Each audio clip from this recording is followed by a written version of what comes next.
Can you describe its form? All right, hey guys, I saw Annihilation last night, and I just wanted to talk about it. So, Annihilation is a new Alex Garland film. It's a sci-fi. Not really sure how to describe it to you, but basically, there's a bubble. You've probably seen the multicolored rainbow bubble on the trailer. And Natalie Portman has to go in with a squad of scientists and former soldiers, let's say. And basically, the story is that they have to go into this bubble to figure out what happened to all the previous squads that they sent in to explore what's inside. No one's come back from it since. So when the first trailer came out, I thought the first trailer was pretty good for this movie. And then the second trailer came out, and I was a little bit concerned because it seemed kind of like one of those typical sci-fi horror films where a bunch of people go in and they all get picked off one by one. And it just seemed kind of messy. The second trailer was kind of messy to me. But I'd started seeing some good tweets, some positive reviews within my own circle of friends, and then we decided to check it out, and my brother was really excited to see it. So finally went to go see it last night, and I have to say it was so much better than I was expecting it to be. In fact, it was incredibly well done. Yeah, I was really hopeful for this movie when the first trailer dropped. I was thinking the same thing, like, wow, it looks pretty cool. But then by the second trailer, I was worried about it becoming just like another horror film or just kind of like a shoot 'em up sci-fi like Prometheus or Alien Covenant or something. I don't know. We've had a lot of like bad sci-fi, I think, like with the exception of like Blade Runner last year. But having seen it, holy cow, this might just be, I don't know, one of my top sci-fi films ever. We've decided to make this video because it's worth seeing for sure. I know there's been some kind of controversy, especially with the whole going straight to Netflix things like 3 days after it comes out. But we're here to tell you that it is absolutely number one worth seeing in theaters, and then number two just seeing at all. Despite some people's reactions of just being such a weird film, it is incredibly strange. It's gonna leave you feeling very awkward, and the best way to describe it is kind of like a nightmare throughout the entire film, but not necessarily in a bad way. Kind of the weirdness, the strangeness of a nightmare, the confusion, but in a film that actually is, in my opinion, well acted, well written, and really well directed. And the reason I say really well directed is because there are certain moods, tones, and feelings in that film where you know exactly what the director was going for, and he absolutely nails it. Whether or not you're unsettled by what you feel throughout the film or that particular moment, it is well done. And I really, really enjoyed this. And you just got the sense that everything was deliberate. There was like a sensitivity and an awareness throughout the whole film that really struck me as coming from an artist. Yeah, man, I'm right there with you too. That's honestly probably the most afraid I've been in theaters Yeah. in a long time. And I saw a lot of scary movies last year, but there's something in this movie that just haunts you to like the core. I think I was actually shaking like towards the end, but it's also beautiful, and it's one of the best looking films, which is like you said, it deserves to be seen in theaters, absolutely. But I don't know, there's a lot to unpack here, really. Yeah. There were literally moments where I got like kind of that hair-raising fear of just wanting to not be any closer to what you were seeing on screen, and it just put it right there in your face. And without giving anything away, it wasn't like excessively violent. It is actually more of a gory film than I was expecting, but it's not like kind of like one of those slasher movies where it's all about killing people off. The strangeness and the things that I found most disturbing were actually not dark in the conventional sense at all. It was like brightly lit room with lots of colors, and it was still absolutely terrifying. So Natalie Portman is the star of the film, and I have to say this is probably one of the strongest performances I've seen from her. I haven't seen what was the other one? Black Swan. I haven't seen that movie. Black Swan, yeah, that's a But pretty messed up movie. I was impressed with the acting overall. I thought all the cast, all the squad members, the all female cast was really just across the board really strong. In fact, I would say that unlike a movie like Ghostbusters, where they decided to do a version where everyone was a woman instead of a man, I thought this is the way to do a squad movie and have it be feminine and have it be really, really cool. I genuinely felt all the characters were really strong in their own way. Not by like showing off the typical things that military adventures show, like the muscle person, like the really brave person, but kind of just their personalities. They were tough, and these aren't people that are going to be complaining inside what they call the shimmer, which is the bubble. They're not complaining about, oh, I need to get back to my family, whatever. These people want to know what the hell is going on inside that bubble, and they're willing to die to figure out the answer. But yeah, they describe themselves as broken goods. So really, like nobody would be willing to go into the bubble if they have like a good life outside or whatever, because nobody's coming back out. I found the cast really fresh. Probably like 4 of the 5 crew members were brand new actresses to me, new faces.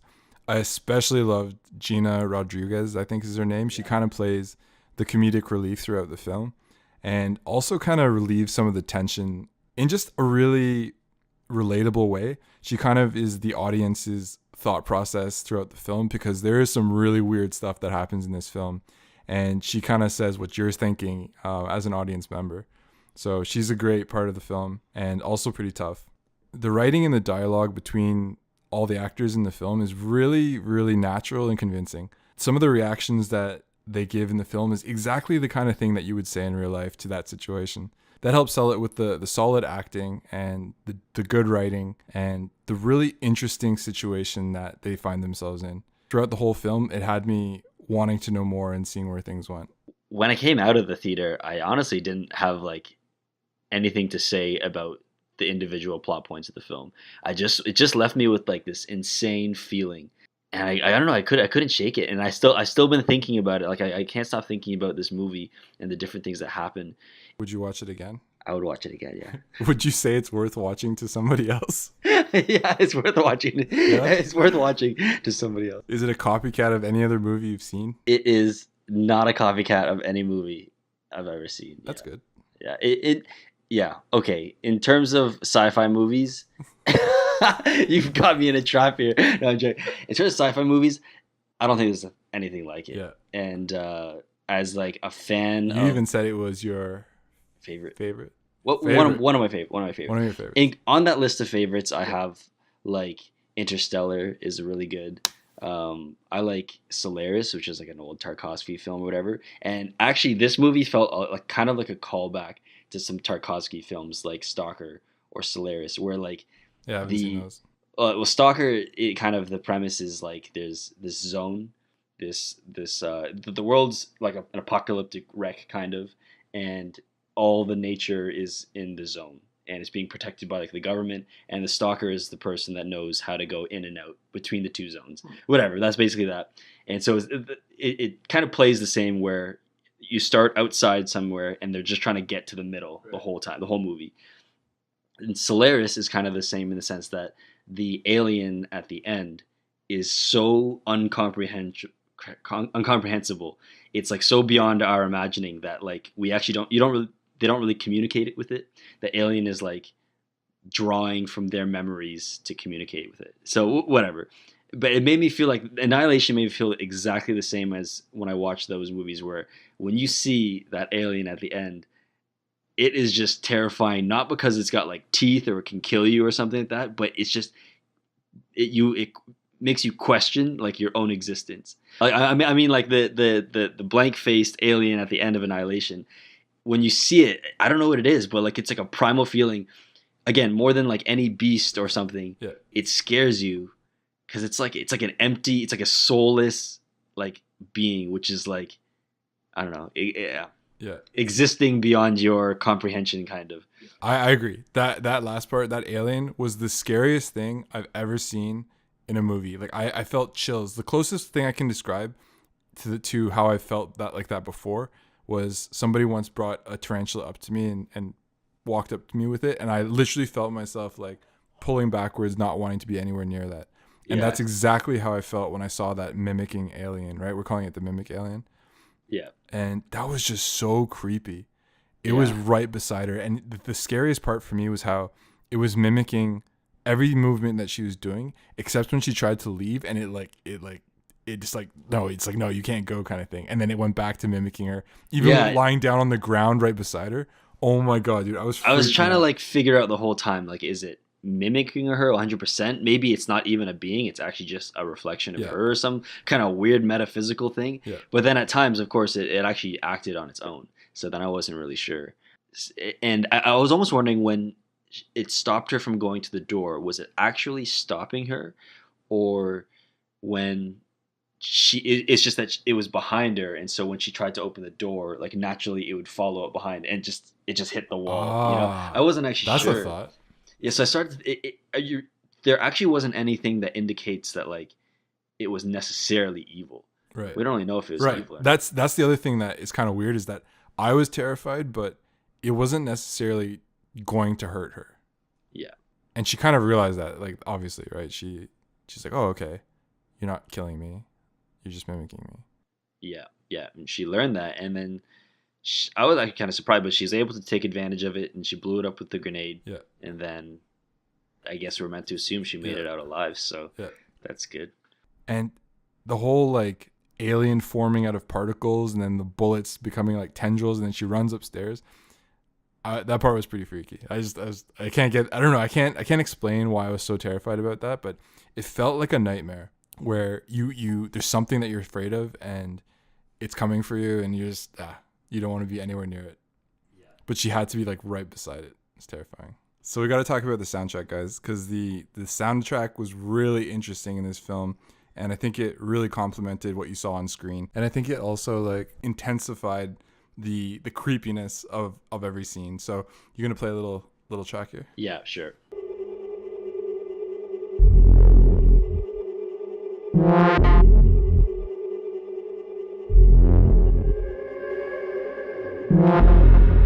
This is the alien. Yeah.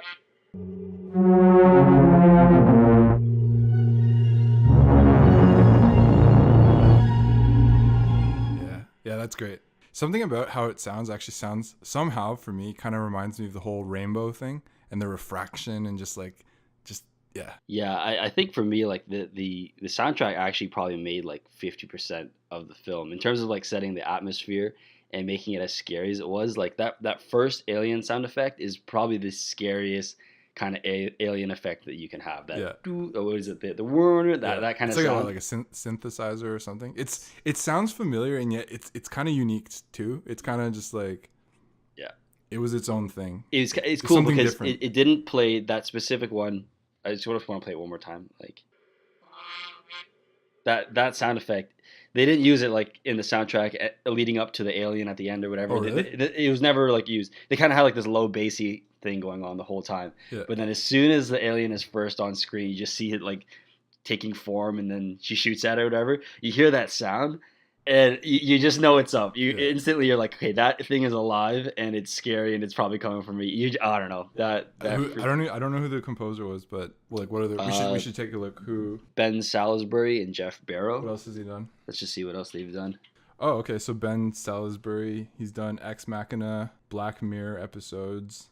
That's about it, really. Yeah, it seems like same with this guy. Then Ex Machina, Jeff Barrow, Ex Machina. I don't really know the rest of these films. But anyway, the soundtrack is great, and it works. Yeah. It definitely adds something to the story. It actually it really elevates the atmosphere. Yeah, for sure. I guess it was just impressive to me that it was yet another layer of the film that really helped the story along. Like they could have easily, with everything else that was going on between the acting, the visuals, and all that stuff, they could have easily just been like, all right, well, put some kind of soundtrack, and like it would have been whatever. But this one I felt really enhanced the pictures on the screen. Like it wasn't just like, obviously every film tries to make their soundtrack fit what you're seeing on the screen, but I felt this one really like almost furthered it. And like you said, it was like 50% of the overall experience. Yeah, it was like with the visuals and also like the one point that you should point out is when she's looking into the tunnel, the orb thing. I don't know what people are calling it, but the orange glowing hole or whatever. It plays a track called "The Mark" by Moderate or whatever. And like that part it's just an experience. Like you can't even really critique something like that. You're just watching it, and it's like it's playing this bassy song, and you're just like observing as well. It's kind of cool because in that scene you're basically Natalie Portman watching the orb. She doesn't understand it. You don't understand it. You're actually both watching it together. You can say that like this is just something that's happening to Natalie Portman. The aliens coming, whatever, but we're kind of everyone is also looking at this like we don't know what it is. Right. So it's pretty cool. So yeah, I guess the focus of most of our discussion so far has been about the ending, because the ending was just where the movie just went off the chains and just went Yeah. all out with Yeah. the weirdness, the strangeness, really the unknown, right? Like kind Yeah. of that alien element. And I guess I just wanted to talk about that the lead chick. I don't know what her name was, but like there was that scene, right? When Natalie Portman walks into the chamber at the end, she's on her knees and she's like looking up at the ceiling and she's kind of mumbling some stuff. The psychologist, right? Yeah. She didn't have eyes, right? She didn't have. Yeah, she didn't have eyes, which I actually like I didn't think anything of it at first, but then we realized afterwards that the mimic also doesn't have the alien doesn't really have eyes at first, and then it becomes Natalie Portman. So we could probably assume that the psychologist that was the clone. That's so. Oh my god. Yeah, so that's pretty messed up. And then she explodes. So I don't really fully understand, at least when we watched it, like why she exploded into like she's like breathing. Somebody said somehow that like that character had like cancer or something, and she had cancer because she had cancer, the cells went inverse and whatever. Yeah, so maybe the mimic blew up because she was dying too, so it kind of just repeated that or something. I don't know, but self-destructed, I guess. Yeah. But I mean, the ending. I think I'm thinking most on the ending because of how like mind blowing it is. Yeah. But the whole build up to it worked well. Like I was only intrigued in the ending because the beginning was working so well. I completely asked all the right questions. You want to know the answers now, and I think it satisfied at the end. I think that's a good point. I from the very beginning there was something that was just like pulling me along this film that just worked for me. Like I wanted to know what was happening. The situations were interesting, and I do have to mention I actually really liked the kind of the idea of having Natalie Portman in the interrogation room with the Asian dude in the biosuit. I liked knowing that she makes it. We don't have to guess. She makes it through whatever happens. Yeah. But you still want to know what happened to everybody else because you don't know what happened, and she can't even answer the questions properly. So I just thought that I guess technique or that editing choice was interesting. Yeah. And I think in this case it worked. Like I'm not like the easiest person to please when it comes to movies, but I really have no complaints about like this movie. I just thought everything worked.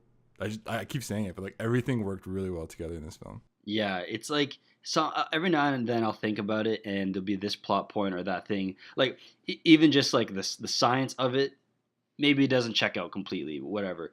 But it doesn't actually bother me for this film because the atmosphere is so strong, and the questions it's asking are so much bigger. It's about like it's kind of like existential. You're thinking about existence. Who are you? Like, what if an alien comes along and just mimics you? It's asking those kind of questions. So the science of it. Whatever. It was still really cool, and I think thematically it worked. The idea of like mitosis and like the cell splitting, and the self-destructive nature of that's programmed into the cell, relating to someone's mental self-destruction. Like actually, almost every character kind of willingly goes into their death. Maybe with the exception of like the bear attack, but the one girl she willingly becomes the flower. Oscar Isaac's character at the end, the husband, he actually like makes it to the end just like Natalie Portman. He probably could have gotten out if he really wanted to. I don't know. But then he ends up, self-destructing. He blows himself up. So, yeah, I don't know. I thought it worked. You had a line that I thought was really good about you can't overanalyze a sci-fi like this too much. Like this was way bigger than just some kind of factually accurate time travel, space travel movie, right?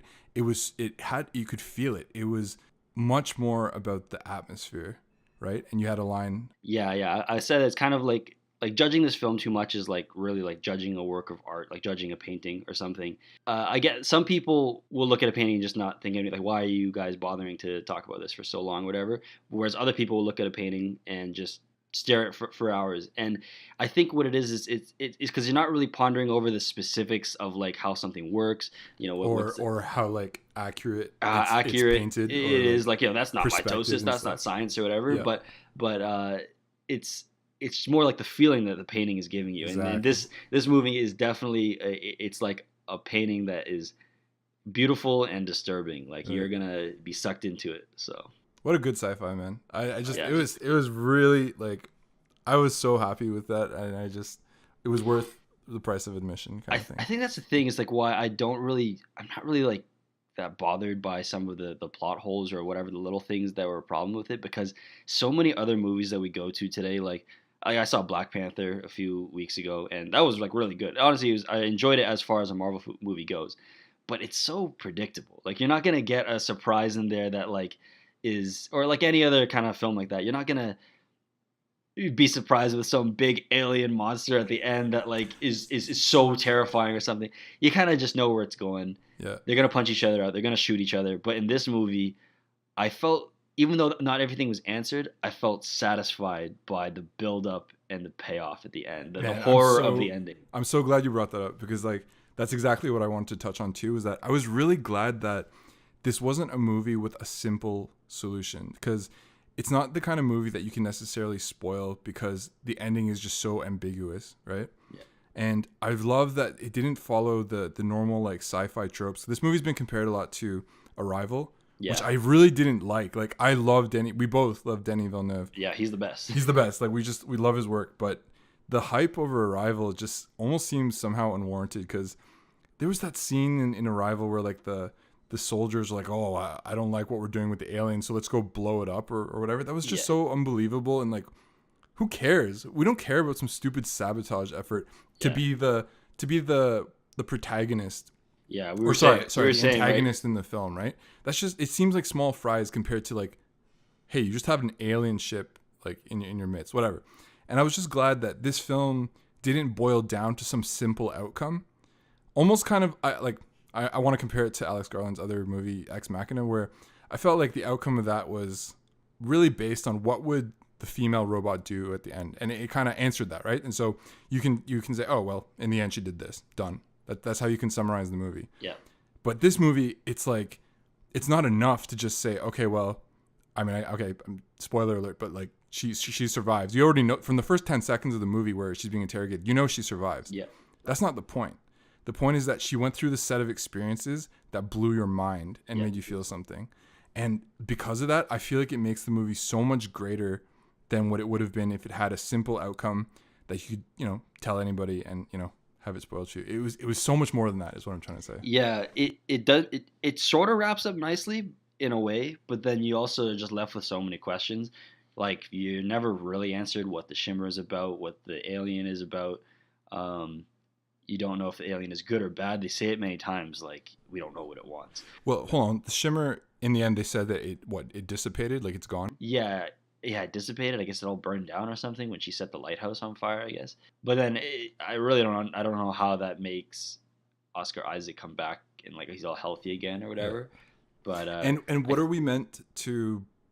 There was obviously that hugging scene at the very end, and like her eyes shimmer and his eyes shimmer, and he looks kind of droned out at the very end, and he's a little bit scary. But what are you meant to believe, that they both converted to? I mean, she had this stuff in her blood. We knew that, so she was going to become something else. Yeah, I mean, I guess he's obviously not himself anymore. He's changed. She is supposed to be her original self, but then at the same time, the eyes glow at the end and everything. We see that she's got the shimmer inside of her already. So it's like it doesn't matter if it's the mimic or if it's her. She's changed somehow. Like the experience of going into the shimmer and out of it has changed her. And it's kind of funny because it's almost like we still don't get the answer about what changed her. It's not like, we saw what she saw in the tunnel. Maybe it is spelled out, this is your life or something like that. It's kind of more like it's still a mystery. Two people went in, they came out differently, and like now they're different people. Right. Yeah. Do you have, I guess just changing gears for a sec, do you have any complaints at all? Anything that you thought, okay, I'll say I liked all the characters. I thought the brain one, the smart one, I thought she kind of had the weakest role, not because she was bad or anything or that she was poorly acted. I guess she didn't really have anything that interesting to contribute to both the scene and also to the team. She's the one that figured out, oh yeah, like it's refraction, and then she walked away. Yeah. But overall, I think maybe have her do one more cool thing would have been interesting. And also I loved, I don't know the name of her, but like the actress that got eaten by the bear. Yeah. The first one that got eaten by the bear. I loved her in that film. Like I loved her. She was just so tough and just really interesting face. Yeah. And I just wanted to see her do one like heroic act just before she got killed. Maybe she pulled out a knife and like stabbed the bear as it was eating her. Yeah. I just wanted to see her do one more thing. But yeah. Yeah, I'd probably say maybe you mentioned both of those. The psychologist, I kind of wanted like a bit more answer to her character. They had like the cancer thing, which Wait, is that confirmed in the film that she had cancer, or yeah, is that they something mentioned that we came up with after? they mentioned that she had Okay, cancer. I think. really? Huh. I'm pretty sure, but the fact that they kind of set her up as like the psychologist and that she had like some sketchy secret behind it, whatever. The cancer thing didn't like fully work for me. I guess thematically it fits in the film into the film about cells and biology, but I wanted because I've read just the first half, the first bit of the book, and spoilers for the book, but the psychologist in that is actually hypnotizing the team members, and I kind of was hoping that that plot thread would come up in the movie, that maybe the reason she's so sketchy, the reason why they forgot how they got in, as soon as they walk into the bubble, they forget where they are. I was hoping for sure that they was going to answer. The answer was going to be the psychologist was hypnotizing them. So I kind of wanted a bit of payoff there, and without it, I feel like her character, the wrap up at the end wasn't as satisfying. But that's probably like my only gripe. So apparently Oscar Isaac was working on Star Wars at the same time that he was working on Annihilation. He literally was at the same movie studio, Pinewood, I think, and ran from Star Wars to Annihilation right afterwards. So basically he was juggling two roles, but I thought he was really good in this film. I couldn't help but think about the idea that, like, I was watching, like, let's say the kitchen scene. I was watching the kitchen scene, and I was just thinking, like, man, probably like an hour before sitting at this table right now, acting all like, zoned out, he was just playing Poe in Star Wars or something. So I just thought, I know this guy. I've seen his face. He looks exactly the same. There's no makeup, but his performance was good. I thought he really had that kind of withdrawn feeling in him. You were just like, man, there is something wrong with this guy. Everyone kind of assumed probably like some kind of PTSD from his spec op mission that he went on. And so Natalie Portman's trying to figure it out. But I really liked his character. And even like you wanted to talk about like the found footage stuff. He was like so possessed by like it was actually it was really disturbing, that scene. Yeah, Right? really He's cutting the sickening. stomach open, and then he's almost smiling. I think he was smiling, right? I think he was just like in awe of like it was kind of like I'm sure that all these weird things were happening to him and his men. They're seeing their bodies move and stuff like that. And he was probably the one that was like, let's cut you open. Let's see. Like I want to prove that there's something in here. The guy's probably freaking out. Like no, don't cut me open or whatever. And sure enough, he cuts it. He sees it moving. He puts his hand behind it to show you that like. Did he really? Yeah, he put his arm in it to show you like the snake or Are you whatever serious? I don't is remember that. moving under behind it. Something, or the knife. He put the knife, right? And I think his face was just like pure awe. Like see, like like I told you guys that this is it. Like look at this. Yeah. And he was amazed. He probably the rest of them are probably freaking out. Like let's get out of here. But he seems to be completely, enthralled by what he's seeing. And just to touch on like the beginning, like he said, yeah, I loved his performance in the beginning. Yeah, like you said, he's Poe Dameron. He's so friendly. You just like him. He's so strong in Star Wars. In this movie, right off the bat, you don't know who he is. Like he just shows up out of nowhere. He doesn't answer any of Natalie Portman's questions, and he just seems so like distant. And she keeps asking him these questions like, what base did you land at? Where are you coming from? What was your mission? And I kind of like that she's kind of standoffish, like, you've been gone for 1 year. Where the heck were you? And after a while, she keeps saying, I don't know. Yeah. You realize, Dude, I just want to say, like, cutting back to the end, I did not expect the part where she goes and sees him. They're both back at the facility, and she goes and sees him, and she says, like, you're not my husband, are you? Or something like that. And he's like, what did he say? Like, I don't know. he said, I don't know. Yeah. Oh, dude, I got chills. I was like, oh my God, he's a clone. And Yeah. it didn't hit me at all until like that moment that he was a clone. Yeah. I didn't think about it. I just didn't think about it. Yeah. And, but yeah, I just like that all of a sudden she kind of sits down with him and says like, kind of what happened? Where were you? More concerned about like his mental state now. Like, are you even okay? And of course, no. She's like, where did you come from? How did you get here? He said, I was outside. She's like, outside the house, and then he said, outside the room where you were, or something like that. And you're just like, what the heck? He doesn't even remember being outside the house. I know. He supposed just to be appeared like at the base of the stairs, which I want to mention actually. I just learned today that the house that they're in the beginning is definitely the house that they're in the Shimmer. That staircase, where the bear attacks, that house where they're sleeping. Are you serious? Yeah, it's 100% that I'm pretty sure that the staircase there, it's the same staircase. But what is that trying to say? We don't know. just nobody knows. It's something like it's being drawn from her memory and being built or something. We Are don't they know. just using the same like set location or something? But It could be just like the same set location, but I feel like it's very obvious. There's two shots of him going up the staircase in the beginning. I don't even know if that's real. I think that's in my memory. Is he walks up the staircase in the beginning? when she's painting the room. Yeah, when she's Yeah. painting the room, and then when she's in the shimmer, she has that same shot of looking up the staircase. Really? So there's a parallel there, I think, for sure. Huh. Don't know what. There were some really cool in-scene kind of visual messages, and one of them was the very beginning where they're talking over the glass of water, and you can kind of see their fingers distorted through the water in the cup. I don't know what the message was there. I just knew there's something going on here that's beyond me. Well, it kind of like their fingers kind of look like the fingers of the cells, you know, when the DNA is like splitting across. Or it kind of looked like that. So it seemed to be that they would they would shoot the clones. So Oscar Isaac's clone at the beginning and Lena's clone at the end, or maybe she's not a clone, but it was around this cup of water. Like every time you see that cup of water, you're wondering, is this person like a clone? Is it a duplicate of the person? I don't know. And then it came back at the end where like the wet mark on the water like parted again. Cells. It was just that was intentional. Cool, right? cool shots. It's all deliberate stuff. Really cool shots. There's all these tiny little things in that movie that Some people have talked about seeing this like 2 to 3 times, and I completely buy it. Like I guess I won't go to theaters for it because it's going to be on Netflix soon, and we'll just rewatch it there. But it's the sort of movie that I could totally go see it in theaters again. If not for how scary it is. That's the only thing. Is that like the only reason I wouldn't see it twice is because it's really scary and it creeps me out. Nice. Yeah.